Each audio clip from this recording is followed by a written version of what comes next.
I started sewing in my mid-20s. I was kind of between jobs and I decided to take a fashion design course where we learned how to draft patterns, basically how to thread a needle and how to use a sewing machine, everything. And I really enjoyed the course, but I realized I don't like fitting people and I'm not really into fashion that much. I realized when I was taking my course that I could use fabric in many different ways. I could embellish clothing or bags or just use any medium to really make your fabric work.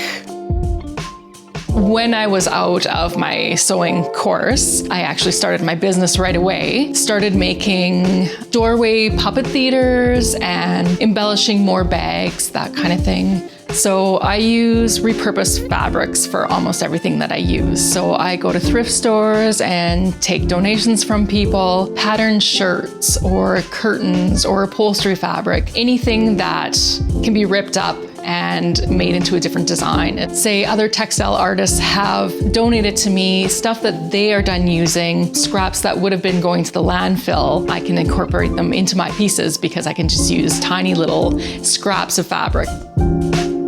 I'm really inspired by living on the prairies. When I go for a walk, I always bring my camera with me, so I'm taking photos of the plants and the grasses on the ground. So I see the textures and say the veins and the leaves, and that really inspires me. And also talking to other artists in our community, just bouncing ideas off of each other. It's really inspiring to talk to other people that are creatives. So I start my process by finding an image that I want to make as a wall hanging. It could be something that I've taken a picture of, or I do a lot of internet searches. And once I come up with the image that I want to use, I will sketch that on paper to the size of the wall hanging that it's going to be in the end. I divide it up into shadows and lights, and I almost make it into a puzzle, cut it all apart, and then I have to put it back together. So there's a ton of labeling. Sometimes I use pencil crayons to kind of color it so I know which piece goes where and what's going to look better. I hand cut lots. My husband does a ton of cutting for me as well. Once all the fabric is cut, then I can iron that all onto the base fabric, and then I can start sewing. So I either applique the pieces or I thread paint, which is a free motion stitching with my sewing machine. You're actually sewing the fabric onto the backing, and you can add details. It can be really intricate,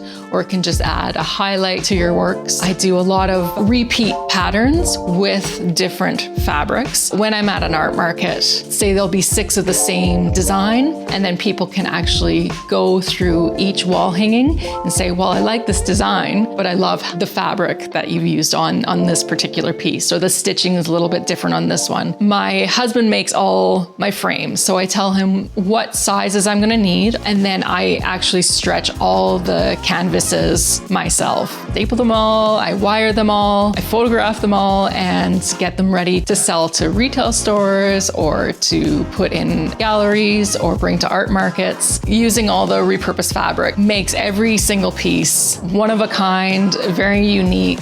All the fabric seems to have its own story behind it as well because it is repurposed.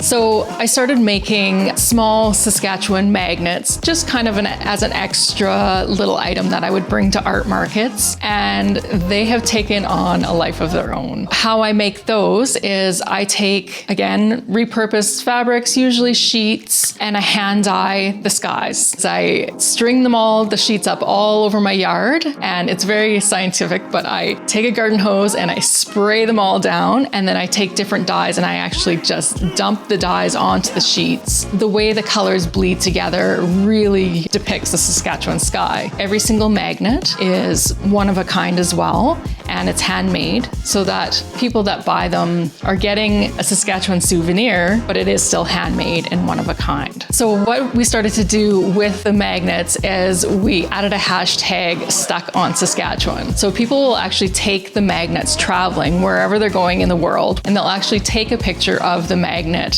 on location. So I've had pictures of the Saskatchewan magnets like in front of the Eiffel Tower or in South Africa. I've had it in Bulgaria. Canada, all over Europe. So it's kind of neat to see how far the Saskatchewan magnets have traveled, and it's kind of a way to connect with my customers as well. So I find that the Saskatchewan art community is quite supportive of each other. Because I've been doing more art markets than gallery shows, I find that I've met so many people that are doing the same things as me. We're all in our studios for most of the year, and then we come together at these art markets and we can really connect there. So we share ideas. Social media has been really great in that aspect because I connect with people all over the province. We can talk and discuss what we're doing for work, and we don't actually have to physically meet. I really enjoy living in the country and having my studio out here because it's a very quiet, slower paced lifestyle. I can wander through the garden and get some ideas, and I don't feel rushed or that there's a lot of noise around, that I can really focus on my work. I just feel like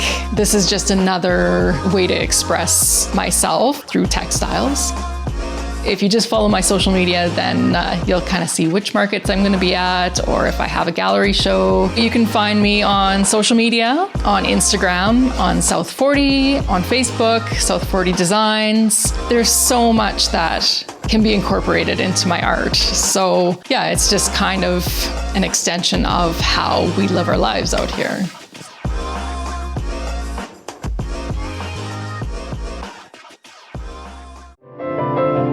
Are you an artist who's interested in appearing on maxTV Local? Let us know at SaskTel.com/local.